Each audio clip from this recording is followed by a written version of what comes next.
Or shot fire, officer down, shot fire, officer down. Got a city officer down, shot fire. 223, be advised, we have a visual on enemy paratroopers in grid Papa uniforms. Welcome to the Resilient Warrior Nation, a podcast dedicated to inspiring hope and healing for first responders, military veterans, and anyone facing PTSD and trauma. Hey everybody, welcome to another podcast episode of the Resilient Warrior Nation. I'm your host, Mike Morgan. This is the podcast that was created after I myself watched an episode of the Sean Ryan podcast approximately 2 years ago. During the course of that episode, in which he interviewed a man named Eddie Penny, a former Navy SEAL. This is Eddie's company, Unafraid. This is not a proclamation. I watched Eddie recount the story of the Extortion 17 incident in which a Chinook was shot down in Afghanistan by insurgents, killing all 38 aboard, including 17 SEALs. It was their biggest loss of community in one day, or one event. Including in that loss was Jason Workman, Eddie's best friend, and as he recounted the story, he was visibly upset, rightly so. As he was telling that story, I thought about a call that I had 5 years before. I'm a 30-year retired police officer, and that call involved a 2-year-old found floating in a pool. That one struck me deeply. I buried that, and as I thought about it, I began crying like a baby, realizing that some things that I've been going through over the past couple of years involved some sort of PTSD, and I realized right then and there I was not carrying this the rest of my life, and I wanted to heal from it. I decided to go the psychedelic therapy route. Ayahuasca was a miracle in my life and allowed me to heal. As I came out of my first journey, the universe told me that it had healed me from my PTSD, and it's not a linear thing, it ebbs and flows, but essentially told me I was healed, and my life's pursuit was to go forth and help other first responders and vets heal theirs. So one way I decided to do that was to pay it back, starting my own podcast in which I bring ordinary people who have done extraordinary things with their lives, and I want to do for others what was done for me by Sean Ryan's.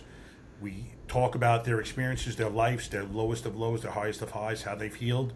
There is nothing different about them. If you are going through it right now, I hope you see us in yourselves and know that you can heal.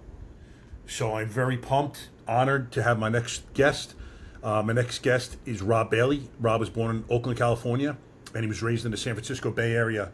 Rob came from a dysfunctional home, and he bounced from place to place, at times in foster care, while his mother struggled with the heroin addiction that ultimately claimed her life. Rob eventually moved in with his father, who turned his life around through the church. This allowed Rob to attend a private Christian high school, which provided him structure which he had long craved. Rob had attended college for 2 years and decided to enlist in the Army, serving for 4 years before transitioning into law enforcement for another 4, whereupon he returned to the Army as an infantry officer and concluded his career in the U.S. Special Forces as a Green Beret. After 22 years of service as a Special Forces officer, he faced significant challenges that traditional therapies could not address, which include childhood trauma to combat. After being encouraged to attend the EDC Orlando in 2022 by his wife, Rob discovered a profound sense of healing through the EDM experience. This led Rob to weaning himself off of 10 medications, diet changes.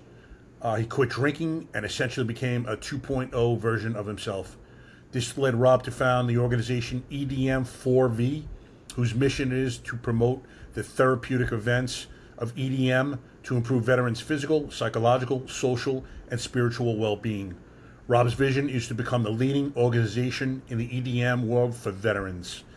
It was a new one when I first heard it, but I've experienced EDM myself, and to me, it's been one of the most freeing experiences every time I go to an EDM show. So, Rob, I'd like to thank you for the podcast, and again, welcome you to the podcast. Thank you for being on. It is literally an honor to have you here. Yeah, thanks, Mike. First, I want to thank you for the work you're doing in the mental health space and all the good stuff that your organization and your podcast is doing. You know, I first started in my journey, I used to think that time was the most important thing and realized very quickly that mental health is the most important thing. Because if you don't have a sound mind and mental clarity, time can feel like a prison. The other thing is, want to thank the listeners who are tuning in. I commend them for exploring and finding different modalities and avenues to improve their mental health, searching for answers. As you said earlier, I'm no better than anyone else. My intent is literally just to share my story. Hopefully something resonates, share some lessons learned, and hopefully that that improves somebody's life. When I first started, throughout my life, and you'll hear this theme of imposter syndrome. And I used to think, like, who the hell am I to tell anybody anything? But then I realized, when I was operational, if I knew I learned or I discovered a new tactic, technique, procedure, even a piece of information, I wouldn't hesitate to share that with my team. So that's literally what I'm doing now, different environment, different application, just sharing TTPs in hopes to improve somebody else's life. And one of the analogies I like to use is, when I'm dealing with law enforcement, I'll use the duty belt. When I'm talking with military, I'll use the kit. And I'll show you how I set up my belt or my kit. And then you're going to set yours up to your preference. However, there's certain things that need to be on there, right? You need to have your mags, your gun, you need your handcuffs, you need your radio. Those are universal principles or truths, which I equate to physical fitness, nutrition, positive mental stimulation, what you put in your head, and your environment. But you're going to implement that how you want to. And somebody arguing with me that, hey, I'm not going to do physical fitness, I look at them the same way as if someone was trying to argue with me why they showed up to duty without their radio. And literally, that's how I take the approach. When I'm talking to individuals. So. Yeah, I believe the same thing. To me, you cannot have a healthy mental health outlook without having a healthy physical structure. They're intertwined. You cannot have one without the other, nor really should you want to. I mean, don't you want to be healthy? Don't you want to perform at your optimal?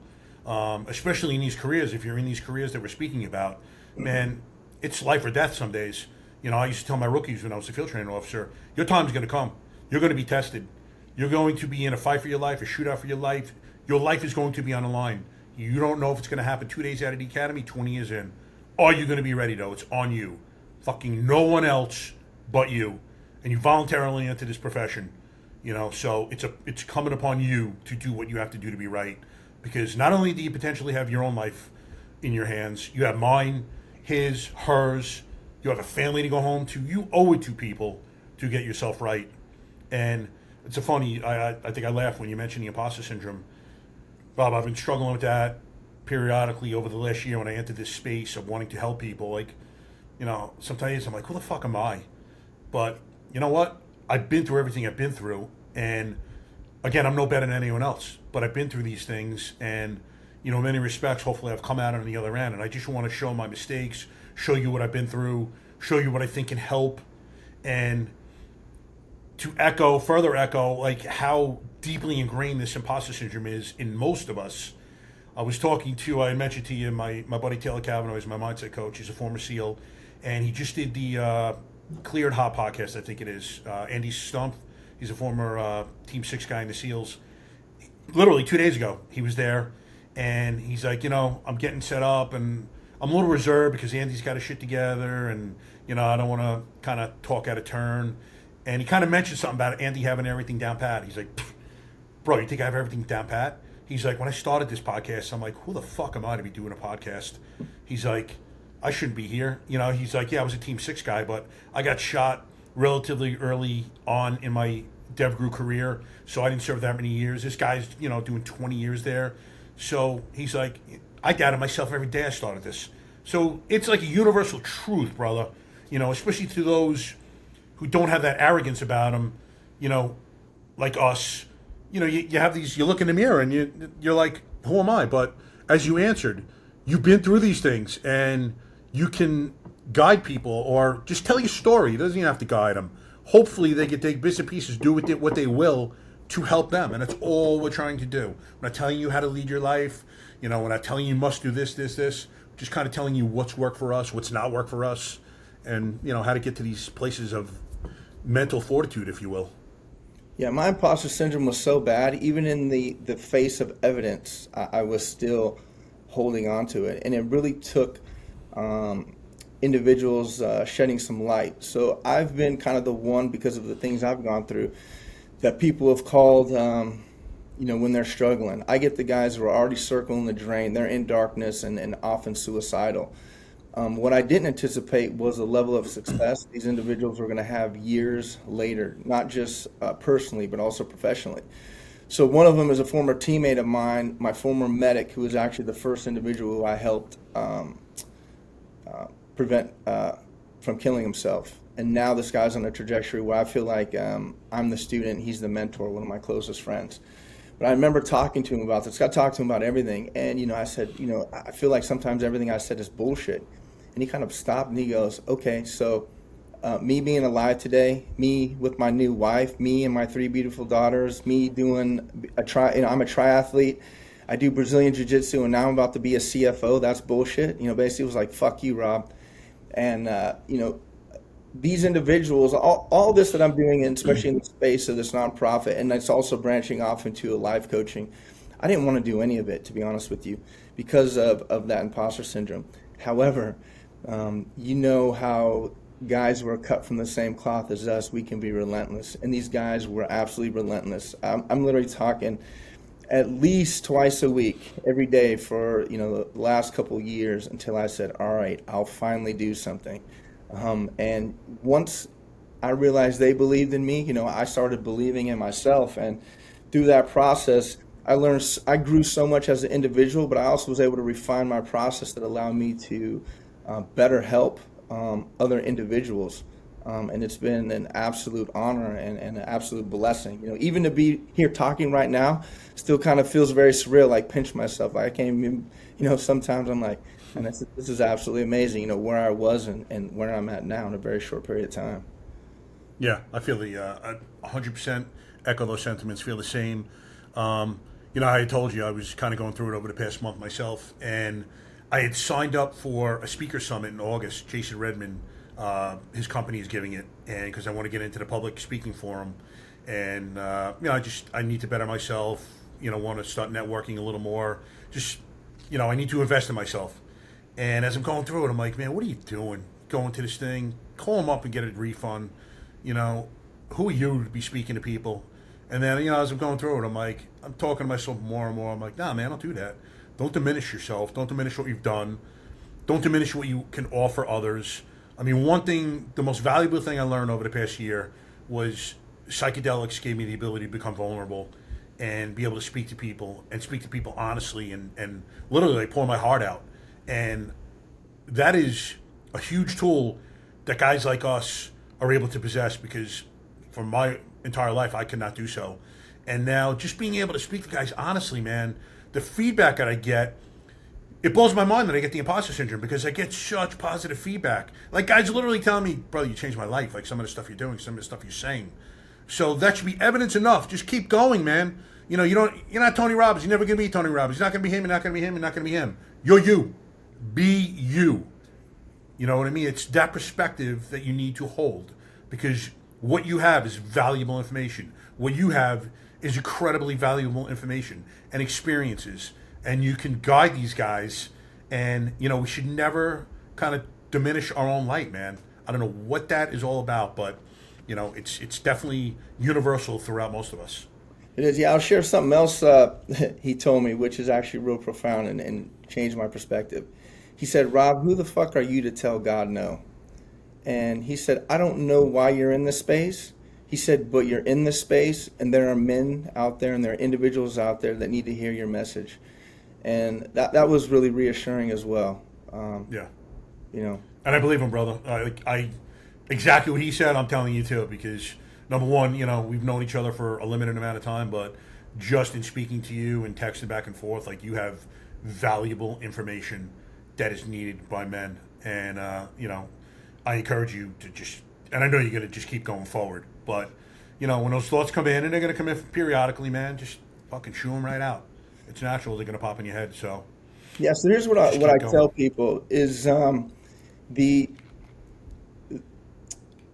your diagnoses, the issues that you have, your traumas, all that shit never goes away. Negative self-talk never goes away. However, over time, with practice, rehearsal, techniques, the things that used to trigger me that would last for months or weeks, now they last for minutes, sometimes seconds, because I've been able to train myself now to where they have decrease in their intensity, their frequency, and their duration. So like you said, those negative thoughts will come back in, but I don't dwell on them. I ground myself really quickly. I'll think about, somebody who I've helped, and immediately I'm right back on track. So that's just something to, let listeners out there that, hey, this never goes away. However, you can control it. Yep. And that was a big thing in my journey. Going through all the traditional therapies, I always heard this term manage. And I always thought to myself, why the fuck do I want to manage anything? I don't want to manage anything. I want to be able to control. It's about, getting control of not just your diagnoses, but getting control of your life. And once I realized I had a lot more control than I thought, man, things just started to take off in an upward trajectory at a very rapid pace. Very important message. We control it. We control the thoughts in our head. We control the perspective that which we hold life, we go through life with. That that message or vision of gratitude. Living your life with gratitude, being thankful for what you have. Don't be unthankful or just keep wishing for things you don't. Concentrate on that. Concentrate on what you have, because I guarantee when you really look at it, and I did it myself over the past few weeks, you have a lot. Life is a beautiful thing, and most of us have a lot more. I don't know if I want to say than we deserve, but we have a lot more than we think we do until we really start thinking about what we do have. So very, very valuable lesson. But all right, brother. So let's kind of start at the beginning. Talk about your childhood. Obviously, just hearing that biography was a tough one. So can you kind of talk us through you growing up? Yeah. So growing up in an environment like that, I mean, I had people that I knew loved me, but because of having a mother who was had an addiction. As a child, you grew up with a lot of uncertainty, and in that uncertainty, there was a lot of fear. And so you try to put on this tough exterior on the outside, but on the inside, you're absolutely just, terrified of what is going to, life is going to bring. I actually remember at a very young age kind of telling myself, I'm going to somehow figure out to build myself into this man who's not going to be afraid. And I think that played a significant part in some of the career choices that I chose. And for me, very luckily, athletics and sports was my way out, specifically baseball. And the more I thought about it, I think there were several reasons. One, there was that male camaraderie. The other thing there was, that male figure who was giving guidance, direction, and discipline. And it also provided an environment where you can actually test yourself. Can I rise to the occasion? But I think even bigger than that, the ball field doesn't give a shit about how much money you make, doesn't care who your parents are, doesn't care where you live. It's all about how you perform and your ability. So for me, it was like, I can actually establish myself as somebody of importance and of value. I'm not that that trash kid from the wrong side of the tracks. And I think that also played into later on, when I joined the military. I was fortunate enough to move in with my father, and actually went to a private Christian school for high school. And that was a great experience. But for me, that was also where a lot of the imposter syndrome started, where I felt that I was not deserving, that I didn't belong there with all of these kids who had their parents and they came from, upper middle class. Really? Additionally, it also carried a lot of guilt and shame because I never shared with anybody, my background. It's kind of hard when you have friends who've had their parents the entire time. They grew up, with Christmas trees and all this stuff, and you're like, oh, hey, by the way, my mom's a heroin addict. And so, that's kind of where I started living kind of like this dual life of being able to navigate in a normal world, but also in this underground world or this the shadier part of life. But there was a lot of value in that. I realize now there was a lot of resilience, and I actually am much more appreciative. But I didn't have a lot of guidance, specifically from the male side, and so I craved that. And so I ended up, joining the military, and I actually wanted to do something, cool. I actually had the opportunity to do a Ranger contract, and I ended up turning it down because a college girlfriend of mine, her father was a former Navy SEAL. He recommended that I find something that would transition in the civilian world, and we looked at all these different MOSs, and I actually ended up picking M1A1 Abrams Tank Turret Mechanic, and I did that for 4 years, and I absolutely excelled in that position, but I still craved a little bit more. And what was amazing about it is I was actually deployed to the Balkans, and the senior NCO came up to me and was like, hey, at the time I was in E4, said, hey, Specialist Bailey, what are you going to do with your life, your career? And I was like, I really didn't have an idea. And he goes, you know what, you're better than where you're at and what you're doing now. You need to start thinking about other things like perhaps OCS. And although I didn't take that route immediately, he was kind of the first one that put that in my head of like, hey, you have more potential than you even know. And an extremely cool story about that is you're talking 20 plus years later, I'm at this mandatory education as an O4 now, a major in special operations. I'm at Fort Lee, Virginia. I walk into a sauna, and I'm sitting there, and I look across from me, and no shit, it's that same Master Sergeant. Wow. And I look over at him, and I go, Master Sergeant Walker, and he looks at me without blinking, and he goes, Specialist Bailey, and literally just told him the story and got an opportunity to tell him. And I thought, tears were welling up in his eyes, and I was just like, really? Hey. Yeah, he was in charge of NCO Academy, and I told him, hey, I want you to, let these NCOs know that you don't know who you're going to impact, and you don't know what you're going to say and how people are going to take that in. But that was a really cool opportunity to be able to just, random chance. Isn't that amazing? Like, guys, leaders should realize one statement like that can change the trajectory of someone's life. Maybe no one to that point has shown interest or maybe the kid was down on himself, but having that one mentor, and it's not even like he was, your mentor for months or years, just going up to you and saying you have a lot more potential, could potentially change your entire life, man. It's so powerful. Oh, yeah. It's I think about it now, it kind of gives me chills, Yeah, me too. But yeah, so once I was, my 4 years came up, I wanted to do something else. I still craved a little bit more. They weren't budging, and I said, you know what? Well, forget it. I'm gonna get out. And I remember when I was getting out, basically they were like, well, the only thing you're gonna qualify for was like working at Walmart or something kind of trying to, be demeaning. And I thought to myself, I just worked for this organization, busting my ass for 4 years, and I've done all this training, and this is what you're going to say I qualify for. So I left kind of with a bad taste, but I still craved, again, all those same things I craved in sports, the same things I craved in the military. And so I thought, hey, the next best thing is I'm going to go join a paramilitary organization. I'm going to go into law enforcement. And I went and did that for 4 years. And, I was immature. I am very comfortable in the gray area.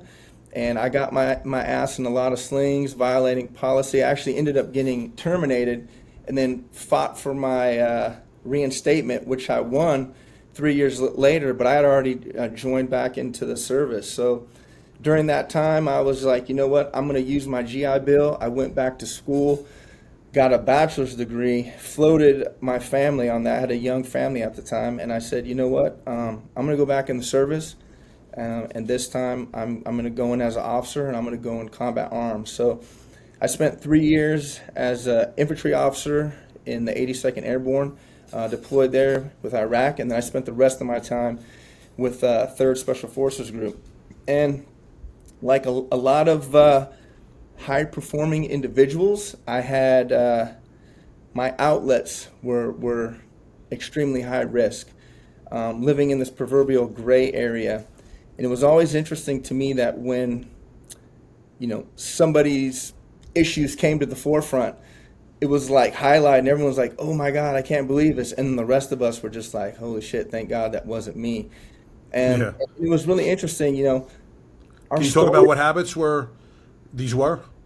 Yeah. So I mean, just here's a very easy way to explain it, and I think Jack Donovan in his book "The Way a Man Explains It the best." It's this dichotomy of being good at being a man, being honorable, being reliable, being strong. Can I hold the line? And versus being a good man. I was good at being a man, but I wasn't a good man. I lied, to my spouse. I cheated on my spouse. I had anger issues. I'd get, I drank, nonstop. Just a lot of the very stereotypical behaviors associated with a lot of people from our background. Right. It's almost cliche. It is. And the analogy I always use is there's two airplanes. One's your personal life and one's your professional life. And you're just holding on the stick. You're just like, please, God. And if you look at a lot of the issues we have, it's always, almost majority of the time, it's when those two intersect. It's something in your personal life that's in your, intersects with your professional life. Because really, at the end of the day, the bottom line is, are you performing? And, I don't give a shit really what's going on as long as you're performing. And a lot of us are these high performance, exotic cars who are running on low octane and running with engine lights on. And yeah, you can still perform for a while, but you know what? Some things are going to start breaking down. And for me, my big significant emotional event was when those two worlds collided. And it collided when I was taking command as an 04.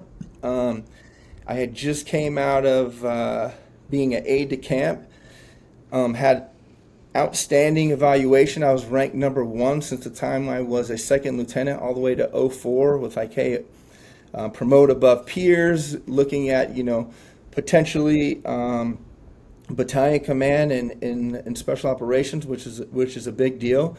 And then my ex-wife and I got into it, and she came forward with some allegations to the command, turned into a bunch of investigations, and I actually ultimately got court-martialed. In a 2-week time period, I lost my command, which ultimately led to my career, my family, my home, my house, all of my savings, all of my personal belongings, and then ultimately my freedom.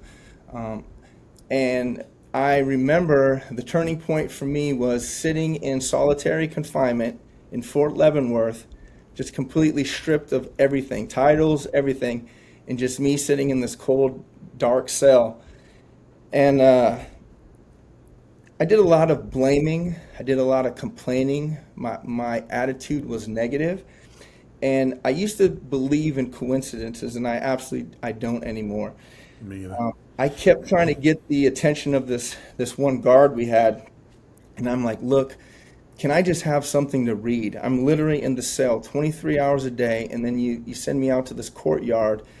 I have one piece of paper, the shitty pen that doesn't work because it's cold as balls in Kansas.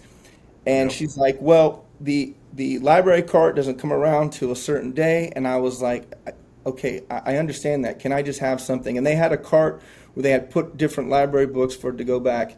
And she goes, okay, when I feed you, I'll throw a book through the food tray, through the food port. And she goes, what do you want to read? I said, I don't care, just grab me anything. And craziest thing, she hands me Viktor Frankl's Man's Search for Meaning. I believe that's the name of it. And so Viktor Frankl is one of the forefathers of modern psychology. He lived in Austria during the time of him and Sigmund Freud at the same time.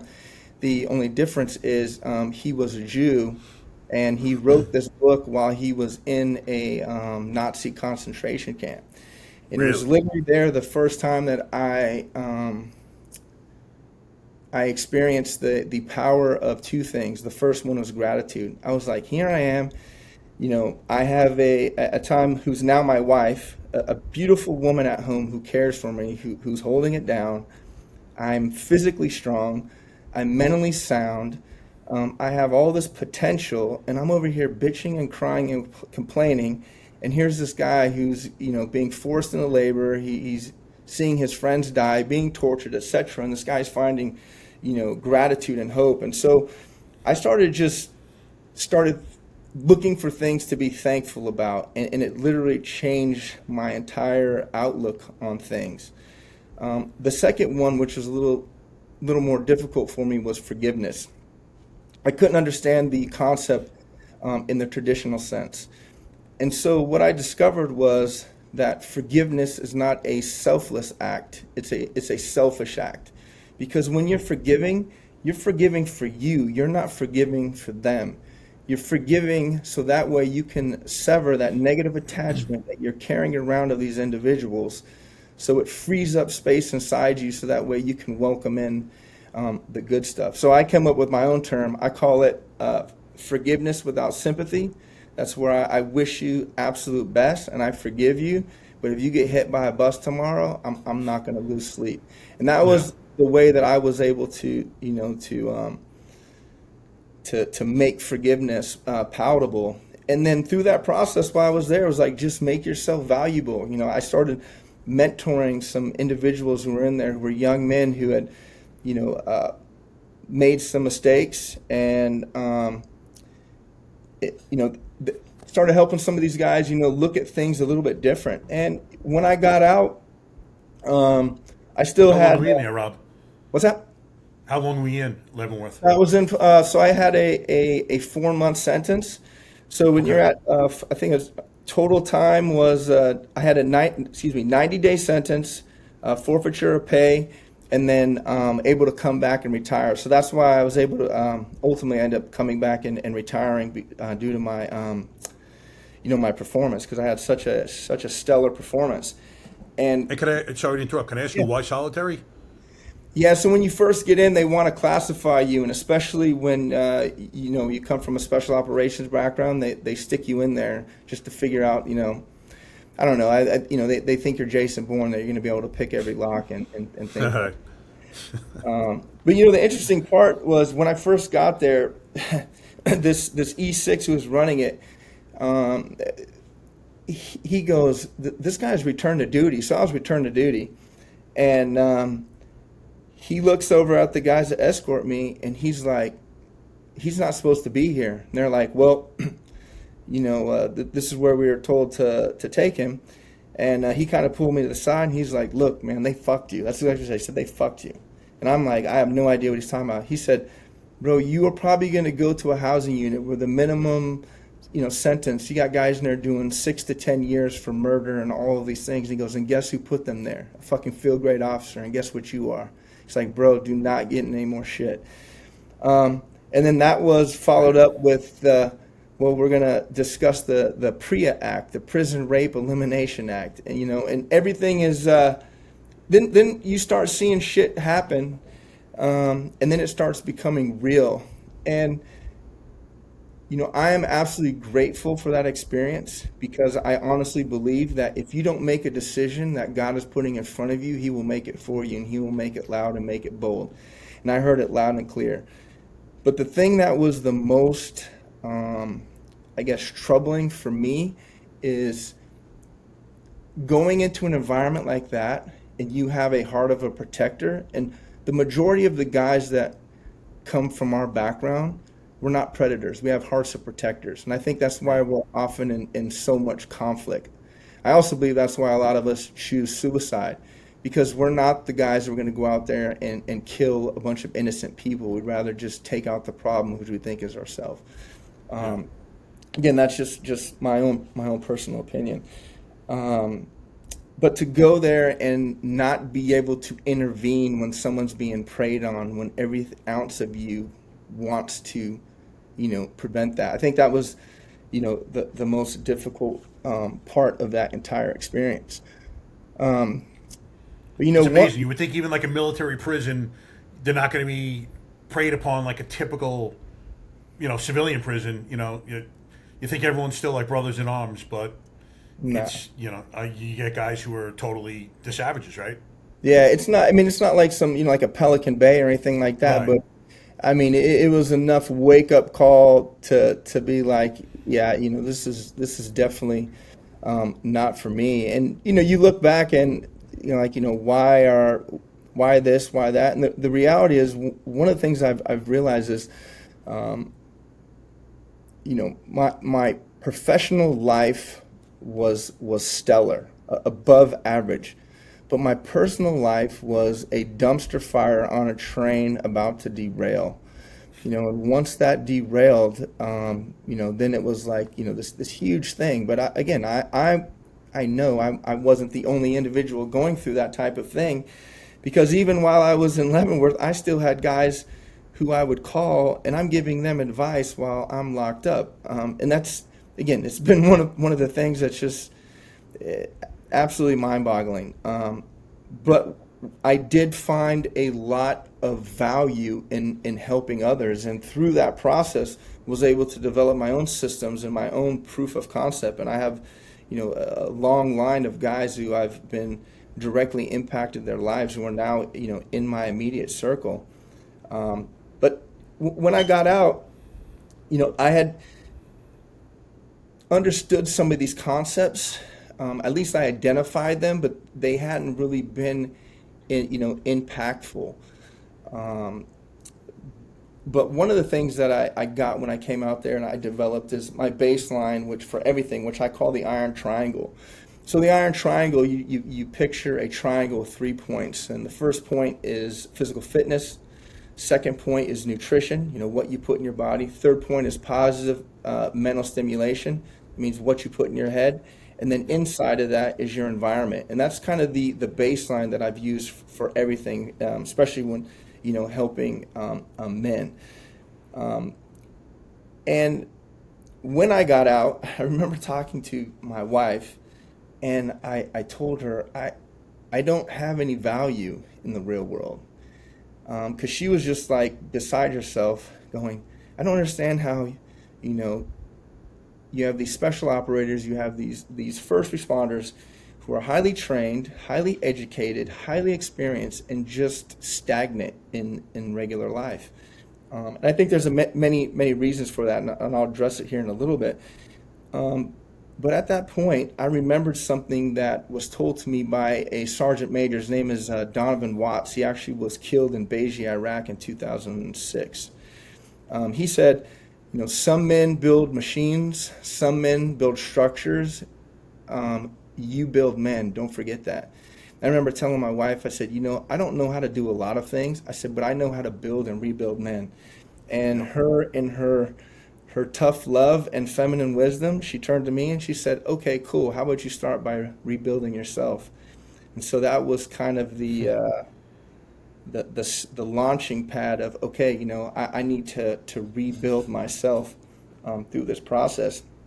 And I've dealt specifically with men, most of them coming from special operations, military, law enforcement background. And it's not that I don't deal with women, because I'll deal with couples.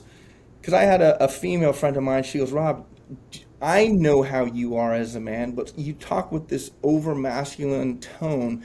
Do you feel that you're alienating women? Or I don't want someone to think that you're just this like, machismo patriarch and it's all male down with women.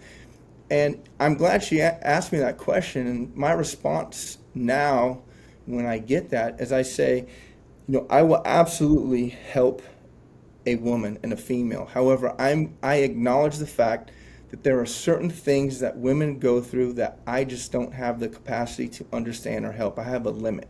However, the best way that I can honor a woman is through 3 things. 1, I can provide an environment where you feel safe, protected, and comfortable. The second one is I can listen to you, and I can make you feel seen, and I can make you feel heard.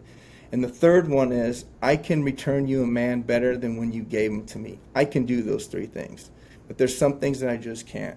And so that's why my focus just tends to be on men, because I speak that language, and the things that I've gone through resonate with them. Now, initially, how were these guys finding you? Because essentially you're a life coach without even realizing you're a life coach, correct? Yeah, I didn't even know that was a thing. I didn't even know you can Yeah. monetize. I didn't know any of that. But where I was getting the referrals from were teammates of mine, subordinates that had worked through me, or through secondhand referrals. Somebody's going through an issue. They're like, "Hey, call Rob. Hey, I'm going through this. I've been that way before I even got in trouble. So it's nothing new. It just only increased, as my issues came through. And in that process, I realized one of the things that is we do a terrible job at, and I was definitely guilty of this, is when somebody's struggling with darkness, we tend to find somebody who we relate to, who we respect, because our baseline is us, right? We're not normal, we're not average, but our baseline, we feel normal and average.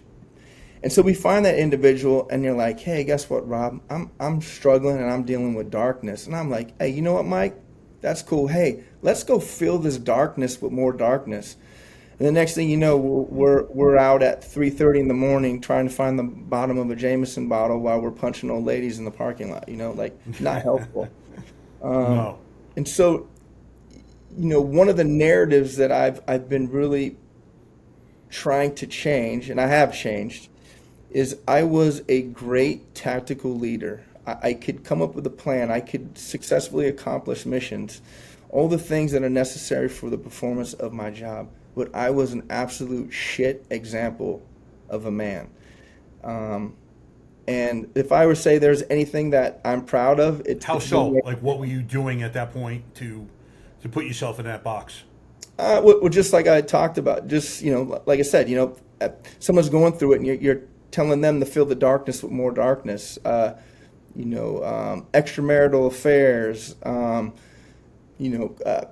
Cutting the line, not just operating in the gray area, but operating in the point where if it's not gray, I'll paint it gray type activities. Okay. Just things that are not beneficial to. It's kind of stacking karmic debt against you. Yeah, absolutely.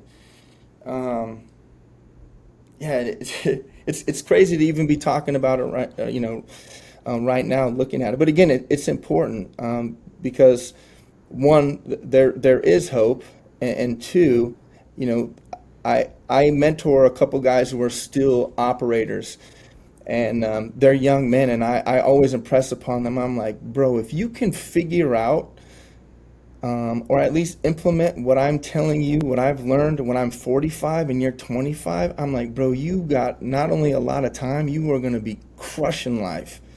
Yeah. And one of them told me, he goes, "Rob, I hope that I can aspire to get where you were at." And I said, "Bro, if you get to where I'm at, I've absolutely failed you. Like, no, man, you need to surpass me. Do better, be better, do more, serve more." And that's kind of the mantra as I take it, as I go out there, because there's nothing more rewarding than when you see guys who were struggling, who were in darkness, and now they have light inside of them. It's like, the conversations we have are, completely different than what we had before. Yeah, essentially giving them the answers to the test in many respects. You've taken the test, you failed the test at certain points, but now you turn around and here are the answers to the test. Not to say life's going to be infallible, but here are the roadblocks and pitfalls I fell through, man. There's no need for you to go through these. Yeah.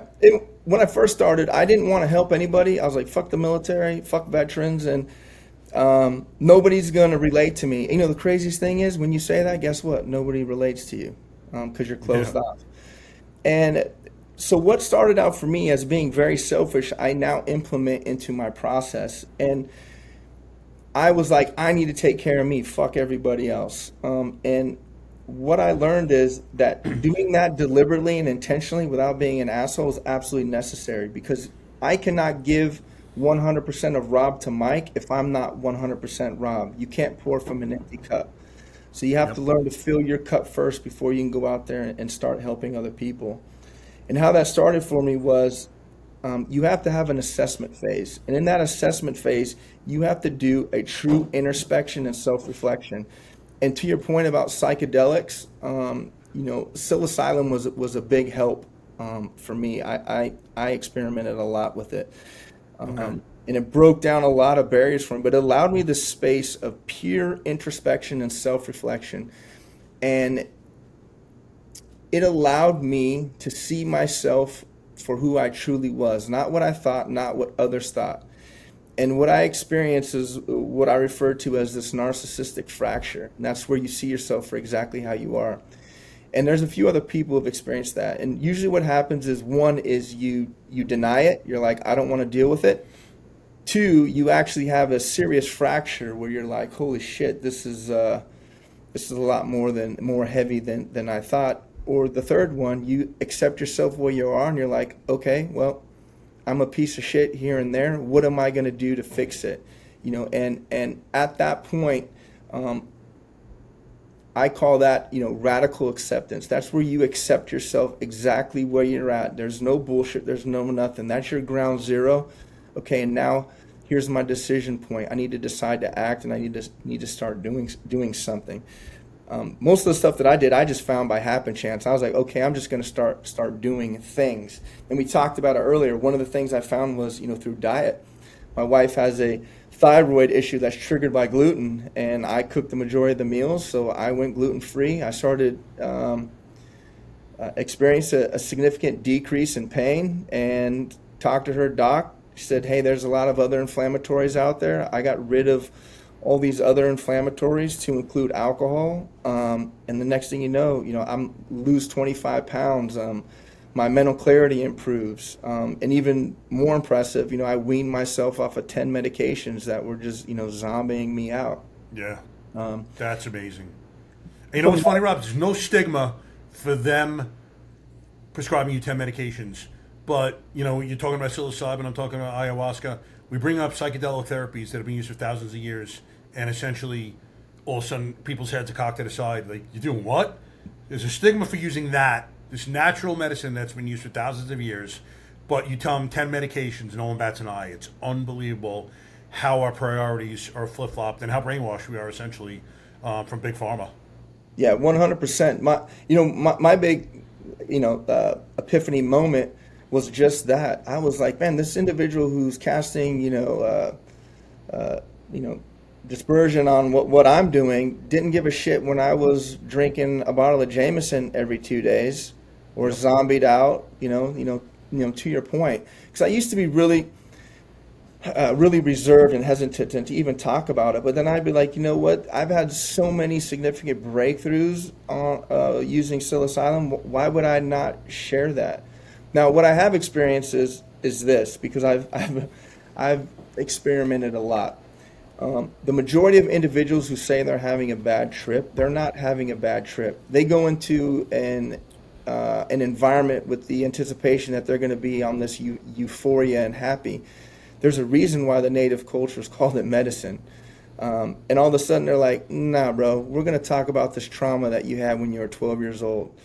And the interesting thing about it is, if you don't face those pains and those demons, they're going to keep coming up whether you use psilocybin or not. The problem, I always say, hey, deal with it now or deal with it later. The problem with dealing with it later is it usually comes up with the most inopportune time. Yeah. The other thing that was very interesting you said was stigma. Because for me, traditional therapies were not effective. And for multiple reasons. One is, traditional therapies don't work if you don't want them to work. But I've had several discussions with many individuals in the traditional therapy side, and I always keep hearing this thing about stigma, and I also keep hearing is, why aren't guys using the resources that are readily available? For me personally, and from the guys that I've talked to, it's not about stigma. Maybe when you're operational, you don't want to go talk to the psych because you don't want to get pulled from, but as a vet, Sure. You don't give a shit. You're like, I just want to get healed. My personal opinion is, we operate on trust, right? So when Mike and I do business in our professional setting, we're not exchanging currency because we have a budget. We're getting paid from, the government. So we're operating on trust. And for me personally, I did not trust those well-intended institutions. I did not trust the psychs. I felt very uncomfortable going into a hospital setting where there's no windows, and I'm here talking to this academic who's telling me what it's like to be a practitioner, and then giving me medicines with like, hey, we'll try this med, we'll try this med. And then once I got out of that zombie and stupor, I was less distrustful than I went in. So of course I didn't want to use any resources. It was there I realized, you know what? I used to always hear this thing, no one cares about your career more than you. And I just changed the narrative to my life. No one gives a shit about my life or my health more than me. And that was then when I realized and decided to take ownership, responsibility and accountability for myself. I'm not going to wait for anybody. That was actually a pivotal point and something I've been able to help others with. Find whatever language you speak. So I speak military talk. When I was able to transition that military speak and change it and apply it to a different environment, things started to really make sense to me. So for example, I did not know how to take care of myself. I knew how to be selfish. I was a selfish motherfucker, but I didn't know how to take care of myself. I knew how to take care of everybody else. And I was like, I don't understand why I can't grasp this concept. And then I realized throughout my entire career, I've always been taught the individual last. It's always about the team. It's always about the collective, selfless service, sacrifice, and the whole 9 yards. So I didn't know how to take care of myself. However, I understood two terms. One was force protection, which is literally just setting up a perimeter around your base, setting up boundaries, and survivability. So whenever I started doing things to take care of myself, I just changed the narrative. I'm like, okay, all you're doing is you're setting up boundaries and you're increasing your longevity in this thing we call life. It's not the battlefield anymore. And I've been very blessed with being able to articulate some of that to other individuals, and it resonates with them. I thought it was literally, I was just saving this shit for myself. I wasn't, had the intent of sharing it with anyone. But I still had a lot of unprocessed issues. Like I was coming up with these concepts and things were making sense, but I really wasn't healing. And that led me into a space that I absolutely had it still blows my mind, and that's electronic dance music and EDM festivals. My wife asked me to go to EDC Orlando, and I remember telling her, because I was very hesitant, I said, Tay, I grew up in California. I know the underground rave scene. I lived in Germany for 2 years. I know that scene. I said, I do not want to listen to house and techno for 3 days and deal with a bunch of kids high on ecstasy. Yeah. However, I don't just love my wife, I actually like her. And so we went. And the first thing I found out blew my mind was the diversity of music, how diverse it was. There's so many different subgenres. And the other thing was the thing that I thought I was going to be the most concerned about was the crowd. What wasn't that bad. I mean, it grew, but I was still, it was just a thing for me and her to connect with. It was our way of spending quality time, but I was still reserved. I was kind of in the back. I would facilitate her fun and her friends and kind of hang out in the back. And then I'd say probably a year into it, I started experiencing these therapeutic moments. I'm talking significant breakthroughs that I'm not having in traditional therapies. And because I'm an nug and knuckle dragger, I got to break the why down all the way to the lowest form. And this is what I've come up with. The first off is the environment.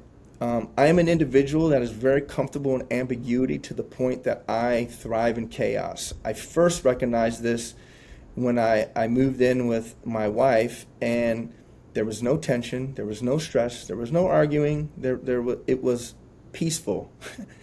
And I was absolutely anxious and on edge. And I said, holy shit, that was the first, key to me that, what, the way that I was dealing with things was in survival mode, and that was not going to work, in the world that I'm in now. So, I had to fix that.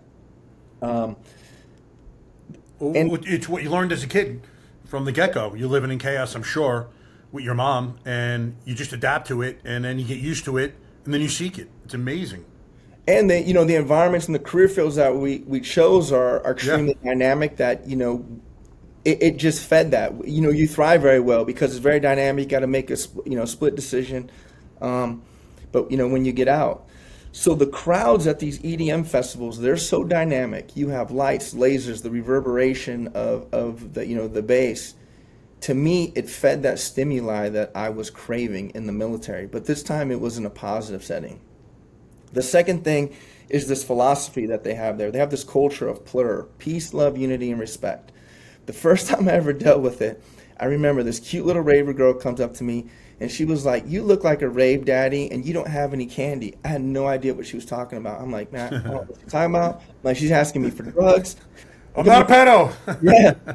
And so candy is this, there's a tradition there of exchanging trinkets. And candy are these bracelets that they make, and they put little words on there. On the left side is the ones they exchange. On the right side is the ones that they keep. And so she explains this culture to me, and she explains it. And we do this little ritual. You do this peace, love, unity, respect, and they give you a bracelet. They transition it from their wrist to your wrist. And I remember her bebopping off, and I remember going back to the group, and I was like, what in the fuck is this hippie bullshit? Literally, I was like, this is... And no matter how hard I tried to push against that, every time I went, I was embraced with this philosophy until I realized that because of that philosophy and the culture that's there, it put my hypervigilance and my anxiety to a low state that I was allowed to view the environment as a low threat environment, which allowed me to embrace the third thing, which is the actual music. And there is specific music that you can go out to get different therapeutic effects.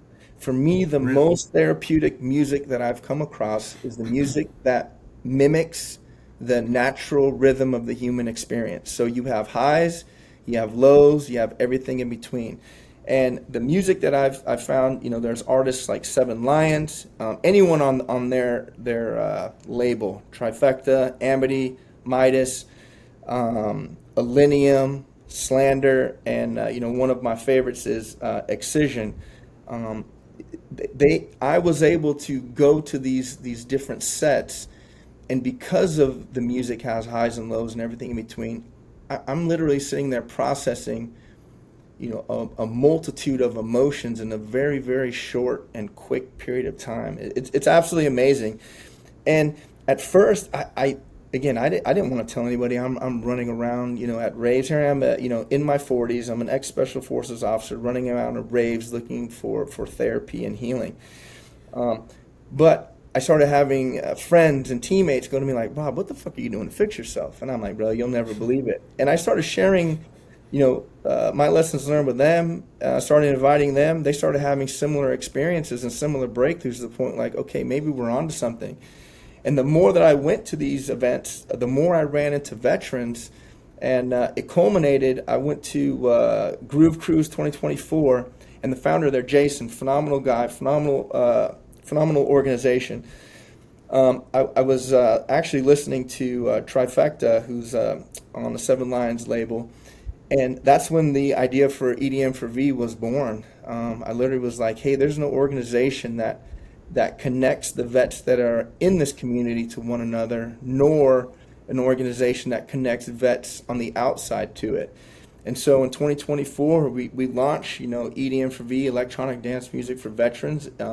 It's still growing. Before you and I got on here, I was knocking out some content for the website, and it's been, absolutely amazing. And even still, I was still hesitant. And really it took somebody actually goes, "Rob, what you're doing is crazy." And I actually thought about it, and I actually kind of believed them a little bit. I felt highlighted. And I thought about it, and I said, you know what? I know a guy who was an ex-special operator who had no visible signs of self-induced friction, great job, devoted father, loving husband, no issues that you can see that would be like finance or anything like that. Walk out of his office into the parking lot and shoot himself in the head in the parking lot. I'm like, that shit's crazy to me. So I said, you know what? If me running around this EDM scene and sharing this with other people is keeping people alive and improving their lives, then you know what? I'll be crazy. I'll wear that with a badge of honor. So before I always say, brother, whatever modality it is that works, if it works, it fucking works. Who yeah. cares? You know, when I went to my first ayahuasca retreat, we show up this place, Soul Quest, ayahuasca church in Orlando, and you know, Friday you get there, you meet everyone. It's, you know, a very hippie vibe. I'm like, what the fuck am I doing here, man? I do not belong here. And you know, I'm this meathead looking dude, tatted up and shit. And dude, by the end of that weekend, I'm like, yo, these are my fucking people, man. Like, it's all love. It's crazy to experience it. You know, it's something that you've been through, I'm sure. And it's a whole different world than what we're used to. We're used to violence, and yeah, it is diametrically opposed. But I'll tell you what, it's no greater feeling. And I told you, I was talking to a buddy of mine, Zach Ferguson. He's a former SEAL himself. He's been on my podcast. And me and my wife went to a couple of shows. And I told Zach, I'm like, bro, I never felt so free in my life. Like, no one's judging you. You can rock out, go nuts. You just feel so free, so happy. And, you know, I remember seeing, the first time I saw your posts on Instagram, I reached out to you. And I told you what I felt, what I said. I'm like, I never felt so free. He said the same thing. And fuck if it's nuts to everyone else. Who cares? You know what I mean? If it's helping you, if it's helping others, then it works. That's all that I'm concerned about. And when I share with people, I say, listen, EDM is a way. It's not the way. What I encourage people to do is go explore non-traditional therapies. Find something that feeds that stimuli that you're craving, that builds up and doesn't tear down. And if you have exhausted everything, I'm like, bro, I'll take you to an event. And you know what? If it doesn't work, you don't like it, at least you can appreciate the experience and be like, you know, I met some cool people out of it. But you know, literally, you have nothing to lose. You know, and also to your point about being around people that you're not normally used to. I used to feel, like I said earlier, where I couldn't relate to anybody. I mean, they'd be like, hey, this guy's a vet. And I'm like, hey, this guy drove trucks for a living. Like, I don't have anything in common with him. But what I found out very quickly is what we all share is the human experience. And so although our experiences are different, if I told somebody, hey, what does self-doubt feel like? What does fear feel like? What does anxiety feel like? They understand that to a variance of degrees. And what I found is that we actually have a lot more in common than we don't. The other thing, what I discovered is there was a lot of people who I would have never normally connected with, specifically some males that I know who aren't very physically imposing, but they are some of the most emotionally and mentally strong people that I've ever met. And they've taught me some extremely valuable things that I've incorporated, you know, into my process. And the biggest one is the women, specifically my wife, but surrounding myself with good women, good feminine energy, good feminine wisdom. You know, like I shared something the other day with somebody about leading with gentleness. He's like, oh, Rob, that's so wise. How'd you come up with that? I'm like, bro, a woman taught me that. You think my dumb ass is gonna have that, you know, foresight and that be that intuitive? Like, no, man, I learned this from surrounding myself with good women who taught me to balance myself out, that taught me that, you know, being aggressive and being gentle are not mutually exclusive. You know, you can be the savage gentleman. You know, and as I learned these nuggets, these TTPs for life, you know, I just started sharing them, and I saw the impact they were having, and to the point where now I feel almost convicted, like, you know, why would I not share something like that? I want you to be, you know, stable. I want you to be physically strong. I want you to be mentally clear. I want you to be emotionally sound. I want you to be spiritually grounded. You know, I want you to have thriving relationships. Why would I not want that? You know, now I'm starting to get the phone calls of the of good problems. You know, it used to be bad problems. Now I'm getting the calls of, hey, I don't know which job to take. You know, this one offered me 140 and this one this. And, you know, we sit back and I say, man, can we just appreciate this? I'm like, bro, you remember, you know, 2 years ago when you were trying to start, you know, a pistol? Now check you out. You know, seeing that reward, bro, that's better than someone write me $100K check, man. I honestly, truly believe that and mean that. I agree with you. You know, my wife's taught me a lot about being a gentle man. We grow up in these environments, and yeah, you become hyper vigilant. You become this warrior, and yeah, it serves its purpose. But when you're out, it does not. It does not have to be up here anymore. It's still going to be in you. It's never going to leave you, but it doesn't have to be up here. It could be down here, and everything else that goes along with that, man. It could be down there as well. That hatred, that rage, that anger. You don't need to carry that shit anymore. Yeah. You know, one of the best things I was taught from my wife was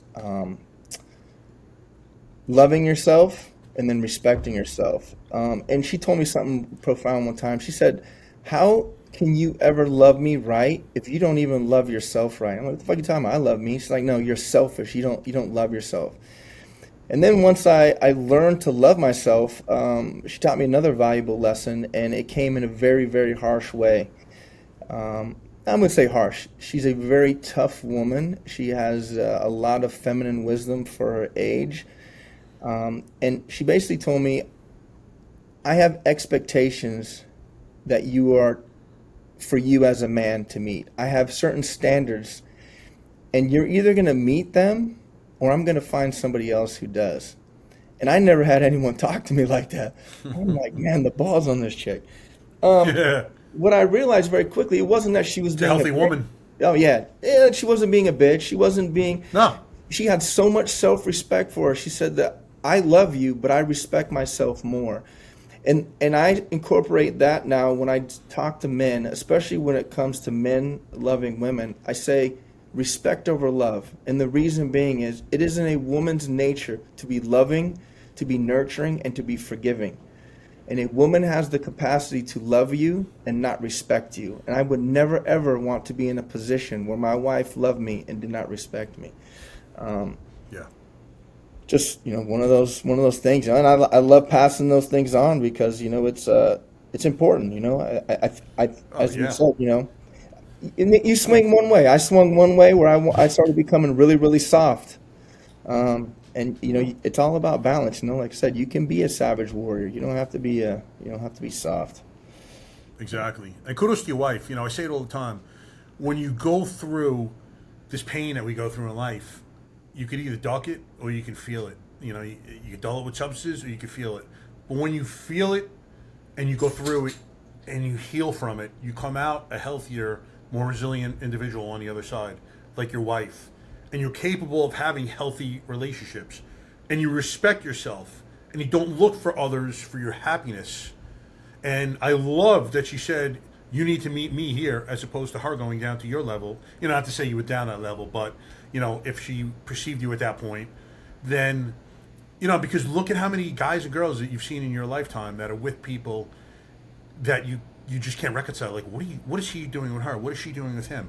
They're so much better than that. Well, you know why? Because they have low self-esteem, or they don't think they're good enough, or they don't think that they bring enough to the relationship, so they're willing to settle. But when you get healthy people like your wife, she's not settling. She's saying, Rob, I need you up here. You need to be, just maybe do things a little bit better, a little bit differently. And I love it. So Rob's going to become the best version of himself because he loves this girl and respects her. Oh, yeah. And, I hope it's the same. I fail sometimes, but I know I've become a better man since I'm with my wife, and she's healthy, and, she kind of demands that. Like, I need you to be here. Yeah. And you know what? That's fantastic. Yeah, her mother one time put me on blast in front of their entire family and was like, Rob, what makes you think you're good enough for my daughter? And there's a 16-year age gap between us.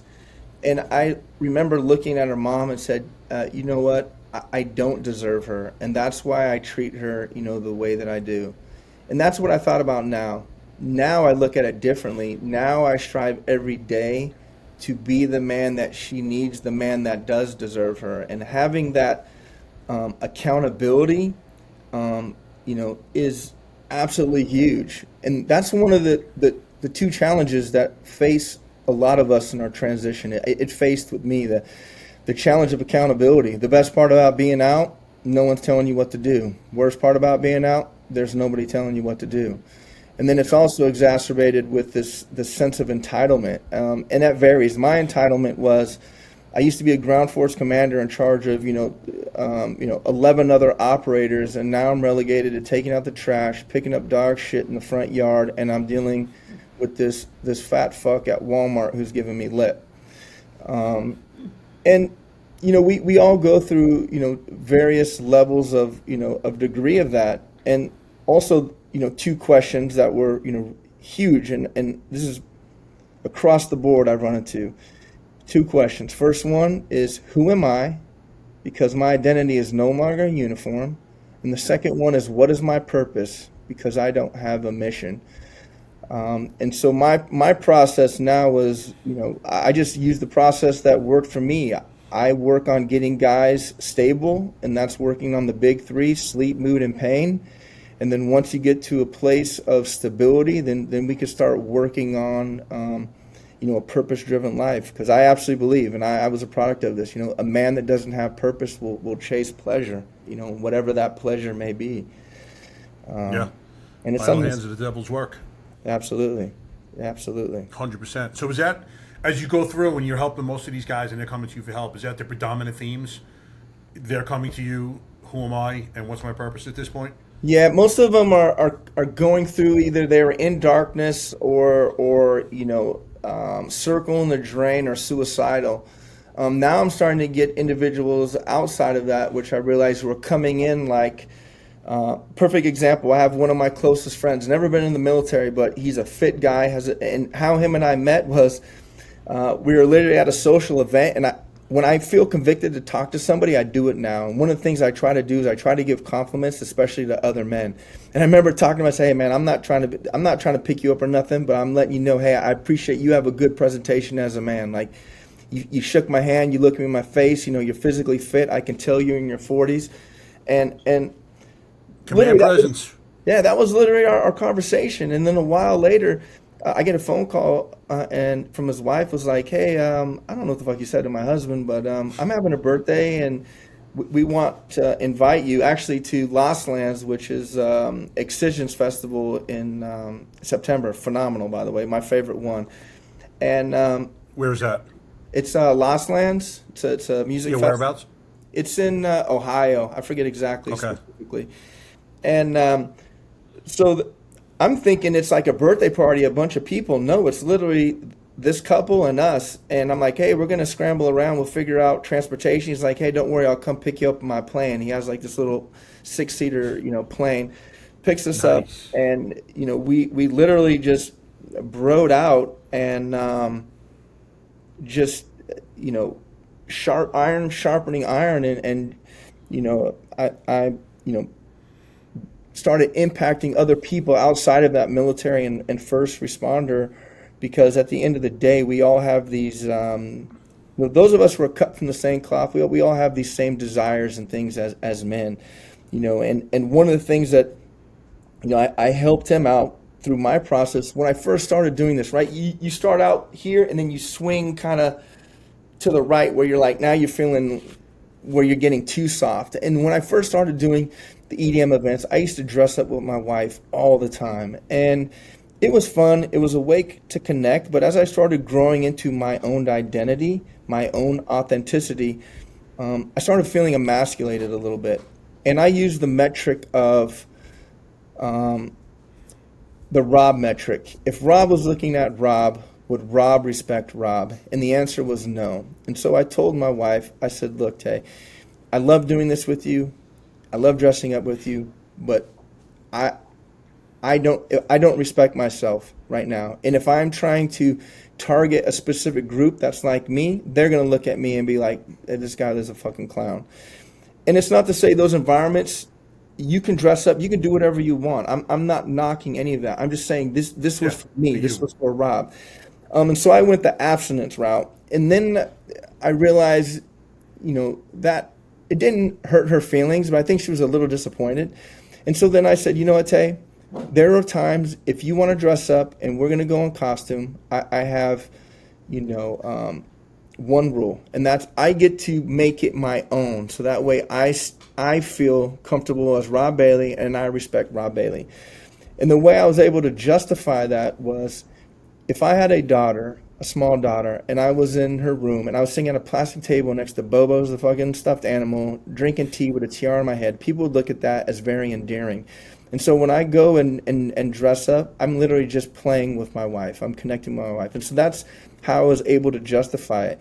But sharing that with some of my other friends really helped them to better enjoy that, to connect with themselves, but also to what one of them said is like, Rob, you make raving and this EDM thing, you make it feel masculine. So I actually enjoy it.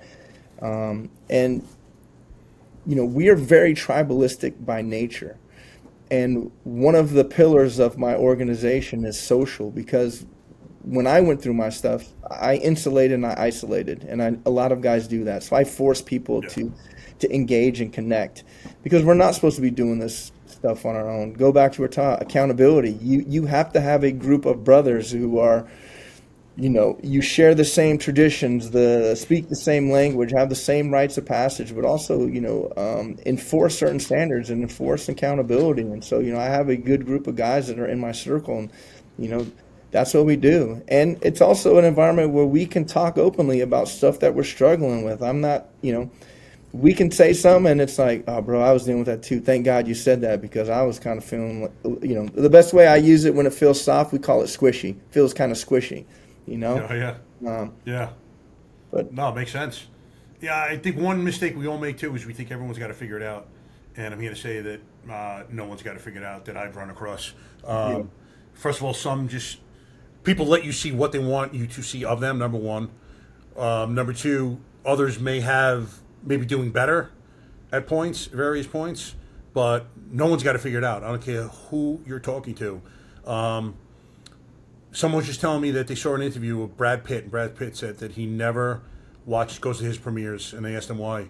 And he's like, because I look up in there, I'm like, who the fuck is that imposter? He's like, what? I suck. Why am I even here? I shouldn't even be doing this. Why do they pay me to do this? He's one of the biggest movie stars in the world, and he's having self-doubts.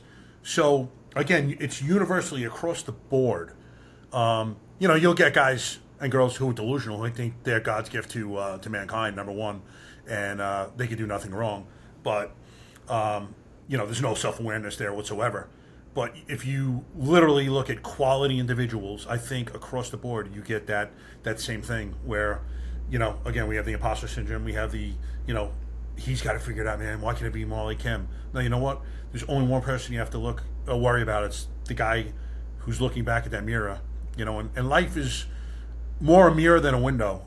And, you know, what I mean by that is whatever happens, you know, today and tomorrow could be exactly the same, but my perspective is a little bit different.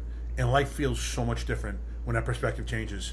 So today, maybe I'm kind of in the pits, but tomorrow I'm living that life of gratitude and I come out of it. And life is beautiful the next day. Nothing else has changed but my perspective. But it's everything.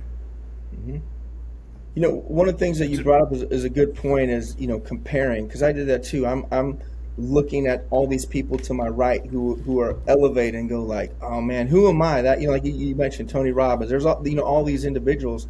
But then someone said, you know what about all the people to your left of you? And then I realized very quickly is you only have to be one step ahead of the person that you're helping. You don't have to have it all figured out. You know, you just have a little piece of, you're just further along in your journey and you're sharing, you know, that bit of the journey with somebody, you know, who's not there yet. And that's literally helped me from comparing myself to others, and also not to lose sight of, you know, those that are still out there struggling. You know, I started focusing one time on all these extra things outside of what I believe my true calling is, and that's being there to build and rebuild men.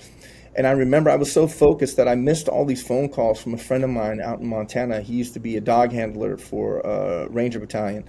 And he never calls me that much. I'm like, this motherfucker. And I call him, and he goes, Rob, bro, literally, if you did not pick up the phone, I was about 20 minutes away from killing myself. And that was like this light switch to me, like, okay, where my focus is at, I can't focus on that. I need to focus on where I'm at. And that's really help to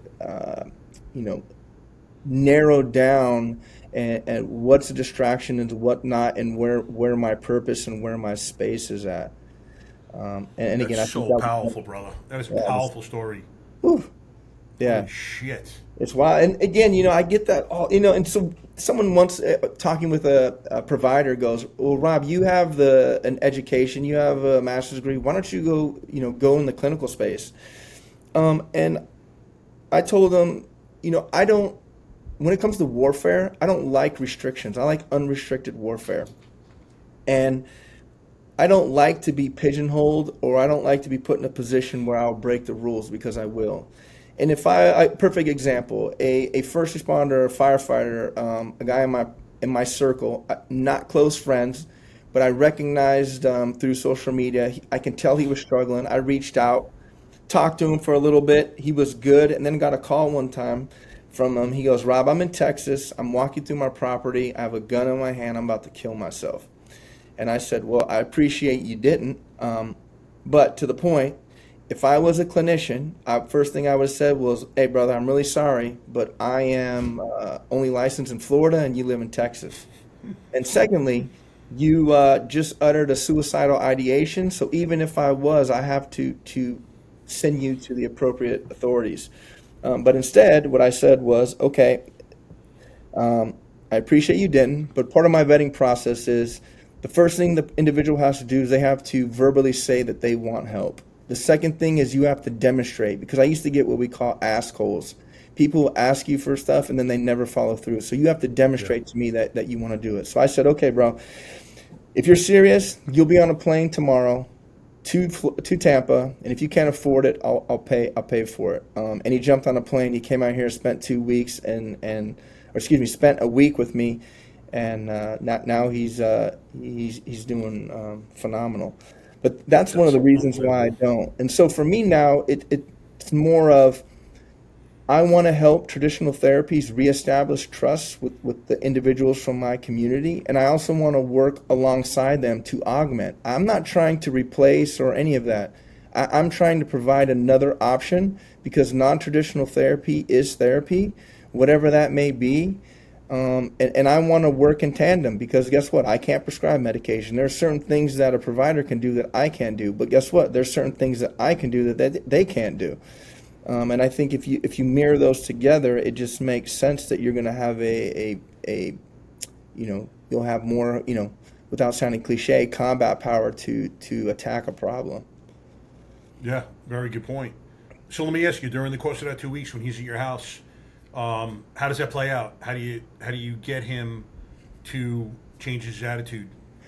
Yeah, so I'll start with the rest of my vetting process. So the first part, you have to verbally say you want help. Second, you have to demonstrate it.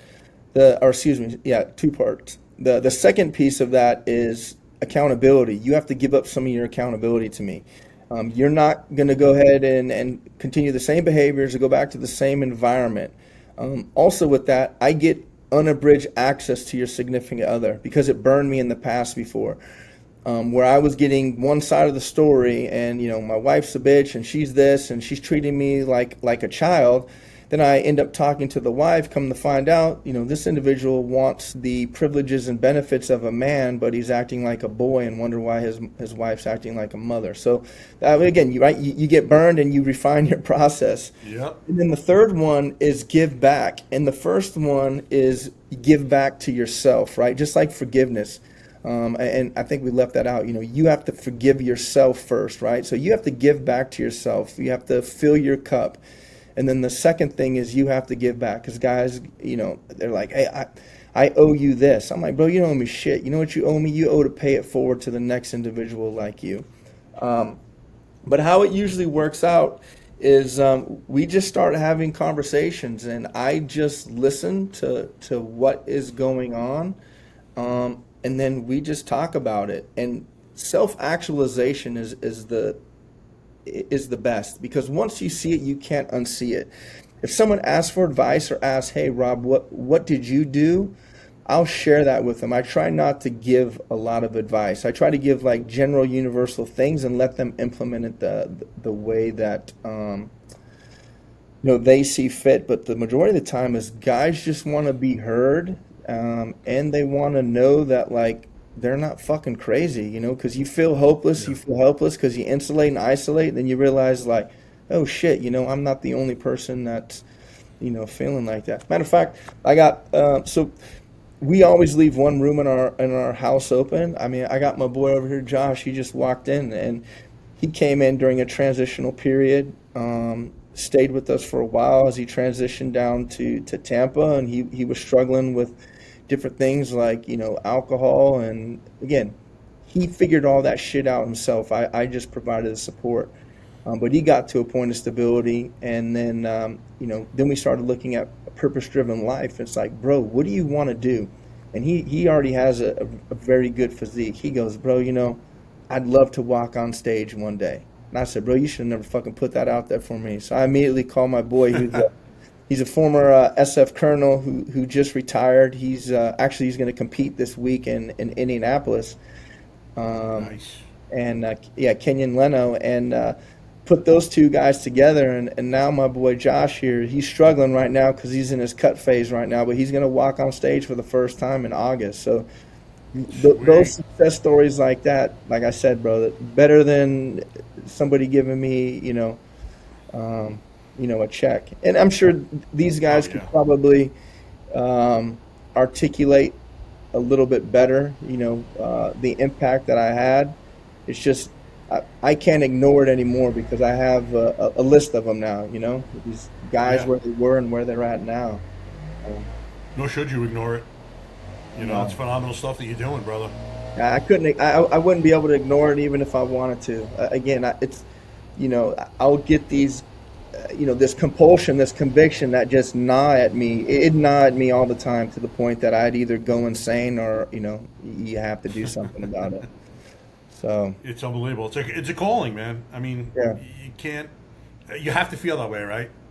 Oh yeah, 100%. 100%. Again, it's that's where my purpose. I feel that's my purpose. It's definitely where my passion is at. And through my entire process of dealing with everything, I was in some form of capacity helping someone.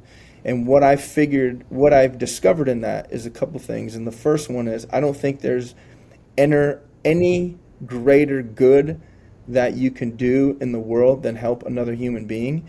And there is so much value, personal growth and value. I mean, I've learned so much. I've refined processes. I've myself become a better individual by helping these guys. And now some of these guys have taken off and done some phenomenal things. Now they're men in my circle. Now they're guys that are holding me accountable. They're guys that are calling me up and telling me like, hey, get off your ass, stop being a bitch and do something, And I love it, I love it. Yeah, it's awesome. What could be better than that? You know what I mean? Hey, sometimes, listen, man, people think just because you've ascended to this level that it's just going to go up from here. No, sometimes you're going to hit that low point, but you're going to go back up again. It's okay to not be okay. Yeah. Some days you're just going to wake up, man. There are chemicals in our brain that fluctuate. There are there are things in this universe going on that we don't even know about that are going to affect us. So it's okay to wake up some days not feeling it. Yeah. You're not going to be fucking sunshine and rainbows every day of your life. Nor should it be. Or you're not living the correct life as far as I'm concerned. Yeah. And if it is like that, you're not going to appreciate the highs. No. It shouldn't be like that. It's not going to be, But if you're getting many more highs than lows, then you're winning this game of life as far as I'm concerned. Yeah, one of the things I tell guys too is, when you're on your journey, this healing journey, where you're seeing things from a different lens now, give yourself grace. I always use the analogy, a train, when you stop it, it slides for a while, doesn't it? It took you a long time to get where you're at. It's going to take some time to undo some of those habits. If you take 10 steps forward and you take 2 steps back, don't be like me and just burn it all down. That means you still took 8 steps forward, and that's progress. You can build from that. The other thing is, do not hold the past you accountable to today's standards. I was doing that all the time. It's like, no shit, I wouldn't go back and do the same dumb shit that I did before. if I did, now we're not talking about growth. We're talking about some serious character flaws that, are outside of my privy to deal with. But, don't give yourself some grace, like it's going to take you some time, Yeah, a hugely important message. And also, watch the way that you speak to yourself. No one is going to speak to you nearly as much as you speak to yourself. Mm-hmm. And if you sit there calling yourself an asshole and you're dumb and you're this and that, and you're in that negative frequency all the time, it's going to negatively affect you. Talk yourself up, man. That mind that's strong enough to bring you down is the same mind that's going to ascend you to those great heights. Again, it's perspective. It's the way you treat yourself. If you're talking to yourself kindly, it's one big thing that my wife has learned, because she was always her hardest. She's a pro figure competitor. Her physique is insane. Man, she would be so hard. Dude, if she missed the gym one day, she would just, I don't want to say get catatonic, man, but she would just come down on herself so hard, and I would hear her. And I'm like, baby, what's the matter? Like, it's okay. Yeah. And she's finally learned to, like, give herself grace and talk to herself positively. And it is a huge message that we all need to learn and implement in our lives, man.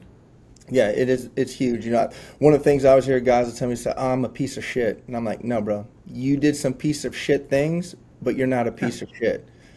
It's very rare you run into someone who's a true piece of shit. And most of us know who those people are. They're out there. Yeah. But most of us are not. No. And, exactly. With that vetting process, the hardest thing that I had to learn is when I first started developing this passion, I wanted to fucking help everyone. I'm like on this crusade, like I want to help everyone. And what I found very quickly is that we only have so much bandwidth, and I was running myself ragged, and it started causing some friction at home. And I say friction because we really don't fight and we don't have conflict. We had some friction, and I was like, you know what? I'm not willing to sacrifice what I have in my relationship or the serenity of my home for other people. And so I had to okay, I need to figure this out. And when I figured out, again, extremely difficult, is one, everybody doesn't want to be helped. The second one, everybody's not ready to be helped. And the third one, which is very few, but is in that category of people who are pieces of shit, there are some that don't deserve help. And once I was able to categorize people very quickly, you can make an assessment and you can determine who that individual is and where to put those efforts in. And if they're not, you just say, hey, you know what? I wish you the best of luck. You need to go figure it out and, come back around, when you're ready. But that was absolutely critical for me to learn, especially for maintaining my own balance. Because at the end of the day, too, right? It's about our therapy and our healing, too, right? Our growth. Yeah. We can't sacrifice. Exactly. For at the detriment of that, shit. My wife. You owe no one anything if it comes at your detriment. You're trying to do the best you can. You're trying to help them. If they want to receive it, yeah, absolutely. But they're gonna have to do what you recommend in some respects. Again, you're not telling them how to lead their life, but this is your process. Yeah. And if you want help, then you have to follow it. But you don't know anyone, especially like your happiness or the slightest bit of sacrifice of the relationship between you and your wife for them. I'm sorry. Again, you have to take care of yourself and your wife first. You both come first in your life. Tribal mentality, right? You got to take care of the tribe first. That's before you start looking outward. And that, again, same thing, right? You got to take care of yourself before you help other people, right? You can't pour from an empty cup. I can't help anybody else get their life together or their family together if mine's in shambles. That I'm a 100% believer of that, and I've experienced it. Exactly. Yeah, you're on a plane, brother. Oxygen masks fall. First one you have to put on is your own. 100%. Then you can go help everyone else. 100%. So, all right, Rob, it's been unbelievable speaking to you. Yeah. Please, the bio is going to be in the links, but tell everyone how to get in touch with you if they would like to do so. Yeah. Anything going on right now that you'd like them to be aware of? Yeah. So I don't know if I shared the the actual mission. So the actual mission of my organization is to promote the therapeutic benefits of electronic dance music with veterans to improve their physical, psychological, spiritual, and social well-being. That is it. And how we do that is, again, we connect vets who are in the scene with other vets, and then we connect vets who are outside the scene to the scene. And our push to do so is our goal, or our actual mission is to, how we're going to accomplish that, is to send a veteran and their significant other or caregiver to an EDM festival free of charge. So that's the multi-day tickets, lodging, transportation, and per diem for food comes out to about three grand a couple. So that's our overarching goal. We're right now, our first, I guess, official capacity will be at EDC Orlando in November, where we're looking to send 10 veterans or 5 vets and their significant others to events, and just hoping to grow from there. But my wife and I forgot to mention also, my wife's also a veteran. She was an Army officer as well. Okay. We do at least 2 events or more a week. One of the reasons we moved to Tampa is because the music scene is growing. So we usually put out when we're going to be going to different events, and just spread awareness and connect with vets, and then put them link them up with other individuals. So like the big events, like I said, we have EDC Orlando. We also have Lost Lands in September, and then we do a bunch of stuff out here in Tampa in the Florida area. The best way to reach us right now is Instagram. I'm on Instagram. I learned how to make a post when I was in the Uber ride on the way to Miami Music Week. Nice. So I'm still learning that. I'm still kind of untangling that, but we're going to get the Facebook running along with TikTok, and we're working on a website right now. So we'll get all that stuff working. It's growing. It's a work in process, but the overwhelming support has been absolutely amazing. I mean, I think a lot of vets and first responders, they get out there and they're like, man, I never knew that, I thought I was the only asshole running around like this. And so looking long term, we definitely want to grow and expand this. If I were to say, hey, what is my vision? Is I would love to have a presence at every single major music festival across the United States, and I'd love to start expanding this, into the first responder realm, because again, I run into, we all have the same look. Like if you're running around, I promise you, I to walk up to you and be like, hey, where did you serve? I do it all the time, and guys look at me and they're like, bro, how did you know? I say, motherfucker, you look in the mirror like, and then they're like, yeah, okay, I get it. Exactly. We're all like the fucking same. Yeah. Because again, it's we're all cut from the same cloth, and I always talk to my first responder buddies, and they're like, "Man, Rob, you did some really phenomenal stuff." And I say, "Hey, thanks, bro." But my short period of time in that first responder world gave me an appreciation of something that you overlook, and that's okay. Yeah, I went overseas. I did a bunch of stuff, experienced a bunch of kinetic environments and traumas and etc. But guess what? I went back to Kuwait. I had a little bit of refit. I went home. There was some time in between. It wasn't like I just went and saw a kid who was drowning in a pool, or I just shot somebody, and next thing you know, I'm at home at the dinner table by 6:30 p.m. expecting to act like a normal dad. You know what I mean? Like that's some of the things that the first responder world I think is underappreciated, but adds some context when you talk to some people who've never been in that. It's like this dude just literally went through this traumatic event, and now he's in this environment with the expectation to put on my dad and my husband hat, and you're like, I haven't even processed what just happened there, and now you're asking me about this little dumb shit. I'm ready to flip this table over and start putting my head through walls. And it's just one of those things to appreciate, but I guess if there was one message, to put out there is, one, you're only alone if you want to be alone. There are others like you out there that actually give a shit. Take accountability and responsibility for your health and what you're doing, and go out there and seek. Go find people. Go try different therapies, because when you start doing that, manifesting, is one thing, but also the verb of manifest means to demonstrate or show clearly. When you start going out there and doing things, you're going to start finding stuff. You're going to connect, and next thing you know, you're going to get attract. Yeah, exactly, 100%. It's amazing. But I absolutely appreciate.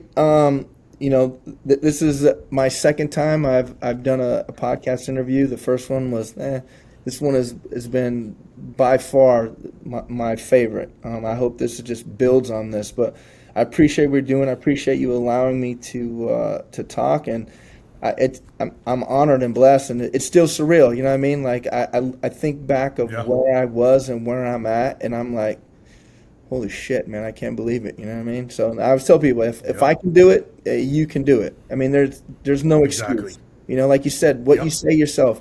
You know, what's that old saying? The person that says they can and the person that says they can't, they're both right. You know what I mean? Yeah. Henry Ford's quote, great quote. Whether you say you can or whether you say you can't, you're right. Yeah. So Awesome. Valuable stuff. Yeah, brother, it was great speaking to you. I love the way it flowed. We'll have to have you on again for sure. Okay. Your message is just too valuable, and I know that we changed someone's life today, so that is just so powerful to me, and it's what I aim to do every episode. So, again, thank you again. I'm honored and humbled that you were on, guys. If you liked the episode, please hit like and subscribe, and we will see you soon. Rob, Take thanks care, again, brother. brother. You too.